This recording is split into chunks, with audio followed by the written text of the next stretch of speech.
What's up, everyone, and what are we betting today? It's a Wednesday here in Las Vegas, and I'm really starting to feel a lot better than I was earlier this week and this weekend.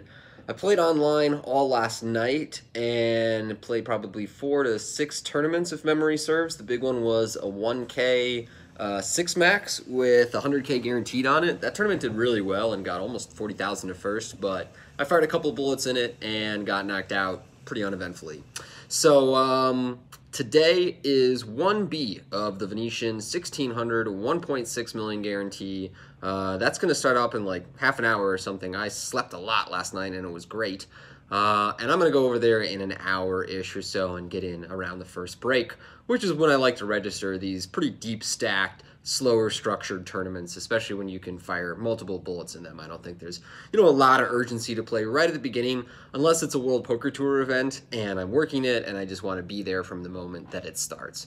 So I don't really have like a big game plan or like, strategy when I go into a day one or something. Oftentimes, it's about assessing my table, what their playing style is. For the most part, I think in a 1600, you're going to get non-professional players, mostly recreational or like semi-professional players in an event like this. And the benefit of waiting one day and letting 1A pass is that you get a lot of the pros, the best players, getting through yesterday. And so I was looking at the list of people who made it through, and yeah, there was a lot of familiar names there. A lot of the better players, I think, in this field already made it through. So I'm hoping today and then tomorrow are extra soft. Maybe I'll see some of you guys over there. If not, I'll see you all very soon, and many of you very soon, at the LAPC, which is like one of the biggest meetings of poker and poker minds in the United States that's not the World Series of Poker every year. I think the LAPC brings a lot of people in from like the West Coast and central part of the United States, even the East Coast to a degree. They're professional poker players.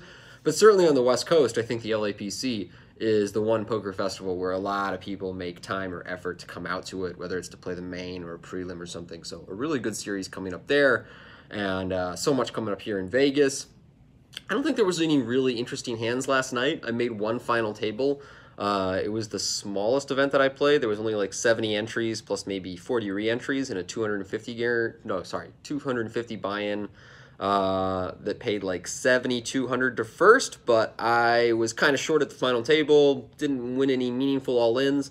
I remember I had one close spot when we were seven-handed, and I was like in third chip position, and a couple of guys were shorter than me, so I was somewhat incentivized not to go out. And the chip leader, who had been pretty active, opened under the gun, and it folded to me with like 15 blinds and the big blind with ace-8 suited. And of course, we're gonna, put some money into the pot, and it's really a debate between shoving pre-flop and calling. And if you think the chip leader is going completely bonkers and raising every hand, then I guess you have to shove there. But I didn't really think that's what he was doing, and I didn't like that I was so far ahead of two of the shorter stacks, so I just called. It was kind of a nothing flop, and I check folded, and I never really played another meaningful hand after that until my bust out hand, which is like I made a pair when I had like 11 blinds or something and didn't fold. Psh, whatever. So today we are going to be playing much deeper poker, and I believe we'll also be able to get a vlog up today, tomorrow at the latest. My editor spent all of yesterday putting it together, and it sounds like with the new graphics that we got that it took a little longer than usual, so I'll have a look at that when we're done here with the stream, send over any edits that I have for him, and then have it up by tomorrow at the latest, but hopefully just this afternoon in a couple of hours. So fingers crossed on that. And I'm really enjoying all the long-term projects that I'm working on lately. Like Project One, obviously, is like build this channel, do the YouTube live almost every day, do a vlog every week, twice a week would be awesome, especially if there's major tournaments going on. Making it more frequent would be great, but we'll work with once a week for now. I'm currently cutting weight. I'm at like a mild calorie deficiency to try and just get in shape for pool season for summer. I go through a cycle every year where spring I tend to cut weight, summer I maintain, fall I start to let my diet slip a little, and then from about Thanksgiving until the Super Bowl, just do whatever the hell I want, eat 5,000 calories a day, eat all kinds of junk. But yeah, in the spring, I'm always cutting weight, and that's an interesting lifestyle, I would say, because you have to adhere to a somewhat strict but not perfectly strict diet. Really, you just have to be more conscious of the amount of calories you're ingesting. And it affects your energy level, it affects your mood a little bit, it affects your libido. I'm really not that interested in women right now. It affects it affects your social life because people invite you to, hey, come out for a drink, hey, come out for dinner, and you're like, I can't, like, or I can come to the bar with you, but I'm gonna drink water, or I'm gonna come to the restaurant with you, but I'm not gonna be able to eat the things that you eat, and it's gonna be weird. So that is a long-term project. I'm doing that for 10 weeks. I'm building this channel, and then of course working on my poker game and playing pretty much all day, every day, or studying all day, every day. I'm probably studying about an hour and a half to 2 hours a day, mostly through run it once videos or sending hands to friends and asking for feedback.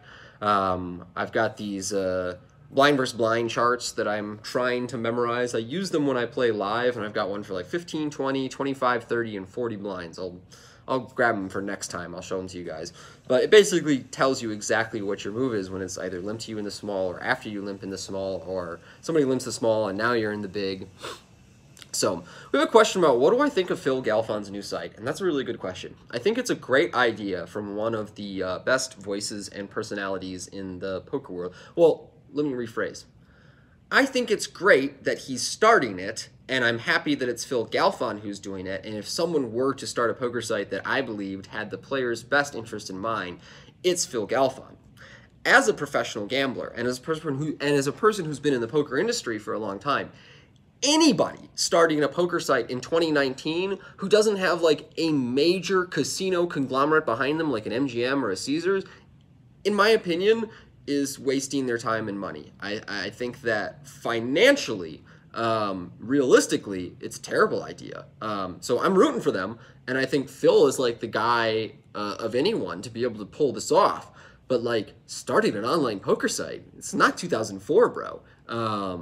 That ship has sailed, and I think that poker players, unfortunately, okay, so poker players have a unrealistic expectation about poker sites wanting to do things that will always be in the best interest of the players. And we're seeing that conflict come to a head a lot lately because so many of these sites have realized that, in a way, their competition on the site is winning players. And so for a long time, PokerStars and a lot of other sites did everything they could to recruit and keep winning players going on the site. And now all of a sudden you've seen them adopt this very almost adversarial stance towards winning players.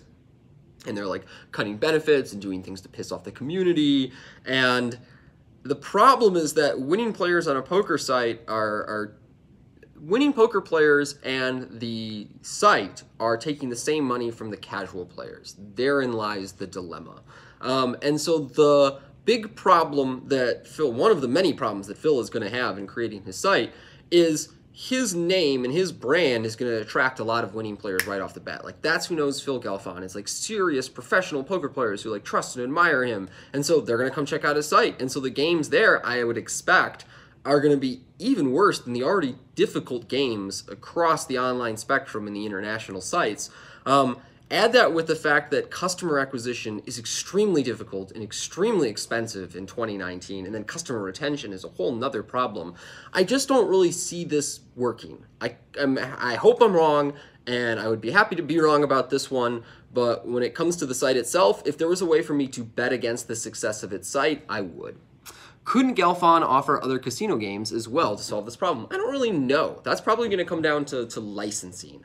Anytime you want the ability to operate, whether it's an online poker site or online casino games in various jurisdictions, you often have to get licensed, and I know a little bit about that process from talking to Mike McDonald going through the licensing process for his PokerShares site, and I know that it's not necessarily that easy or instant.